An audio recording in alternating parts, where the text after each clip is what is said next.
بسم اللہ الرحمن الرحیم۔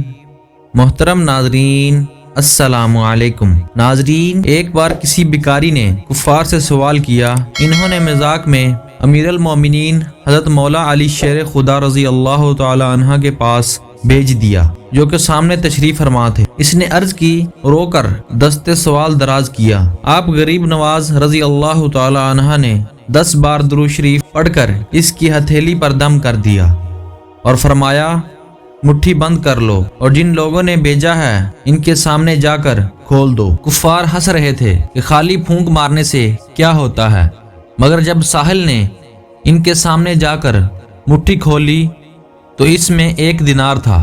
یہ کرامت دیکھ کر کئی کفار مسلمان ہو گئے۔ ناظرین، اس طرح ایک حبشی غلام نے، جو کہ امیر المومنین حضرت سیدنا مولا علی شیر خدا رضی اللہ تعالی عنہ سے بہت محبت کرتا تھا، شامت ایمال سے اس نے ایک بار چوری کر لی۔ لوگوں نے اس کو پکڑ کر دربار خلافت میں پیش کر دیا۔ غلام نے اپنا جرم کا اقرار بھی کر لیا۔ امیر المومنین حضرت سیدنا مولا علی شیر خدا نے حکم شرعی نافذ کرتے ہوئے اس کا ہاتھ کاٹ دیا۔ وہ اپنے گھر کو روانہ ہوا تو رستے میں حضرت سلمان فارسی رضی اللہ تعالی عنہ سے ملاقات ہوئی اور پوچھا، تمہارا ہاتھ کس نے کاٹا ہے؟ تو غلام نے کہا، امیر المومنین حضرت سیدنا مولا علی شیر خدا نے۔ حیرت سے کہنے لگے، انہوں نے تمہارا ہاتھ کاٹ دیا ہے، پھر بھی تم اس کا قدر اعزاز و کرام کے ساتھ ان کا نام لے رہے ہو۔ غلام نے کہا، میں ان کی تعریف کیوں نہ کروں، انہوں نے حق پر میرا ہاتھ کاٹا ہے اور مجھے عذاب جہنم سے بچا لیا ہے۔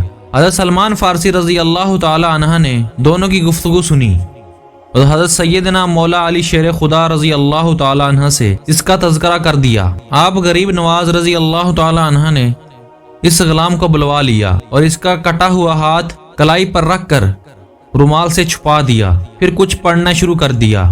اتنے میں ایک غیبی آواز آئی، کپڑا ہٹا دو۔ جب کپڑا ہٹایا گیا تو ہاتھ ایسا تھا جیسے کبھی کٹا نہ ہو۔